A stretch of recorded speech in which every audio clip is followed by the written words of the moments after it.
ధూమశకటం అనే పేరు ఇక మరిచిపోతారేమో.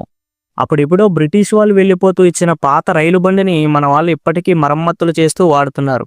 అయితే ఇప్పుడు భారత్ తన మొదటి హైడ్రోజన్ ఫ్యూయల్ ట్రైన్‌ను తయారు చేస్తోంది. ఈ వీడియోలో ఇది ఎలా పనిచేస్తుంది? ఎప్పుడు వస్తుంది? మన దేశానికి ఏం లాభం? అన్నీ సింపుల్‌గా చెప్తా. Hi friends! వెల్కమ్ టు సమాచార మిత్ర.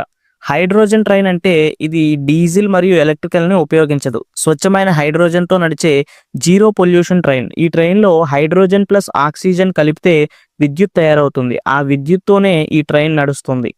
ఈ ట్రైన్ నుంచి కేవలం నీటి ఆవిరి మాత్రమే వస్తుంది. డీజిల్ ట్రైన్ లాగా పొగ మరియు వాయు కాలుష్యం అనేదే ఉండదు. ఈ ట్రైన్ ప్రపంచంలోనే అత్యంత పరిశుభ్రమైనదిగా ఉంటుంది. డీజిల్‌తో పోలిస్తే 40-50% వరకు ఖర్చు తగ్గుతుంది. ఇది ఇండియన్ రైల్వేస్‌కి భారీ సేవింగ్ అని చెప్పవచ్చు. ఈ ట్రైన్ దాదాపు శబ్దం లేకుండా నడుస్తుంది. పూర్తిగా ఐసీఎఫ్ చెన్నైలో తయారవుతున్న మేడ్ ఇన్ ఇండియా టెక్నాలజీ. మొదటిగా ఈ ట్రైన్లు పర్యాటక రూట్లలో నడుస్తాయి. లైక్ కల్కా, సిమ్లా, ఊటీ హిల్ రూట్. వేగం గంటకు 85 నుండి 1000 కిలోమీటర్లు. ఒక్కసారి ఫిల్ చేస్తే 800 కిలోమీటర్ల రేంజ్. వందే భారత్ లాగా మోడర్న్ డిజైన్ లో ఉంటుంది. 2070 నాటికి నెట్ జీరో లక్ష్యం దిశగా సాగుతుంది. భారత్ ప్రపంచంలో హైడ్రోజన్ ట్రాన్స్పోర్ట్ లీడర్ గా ఎదుగుతోంది.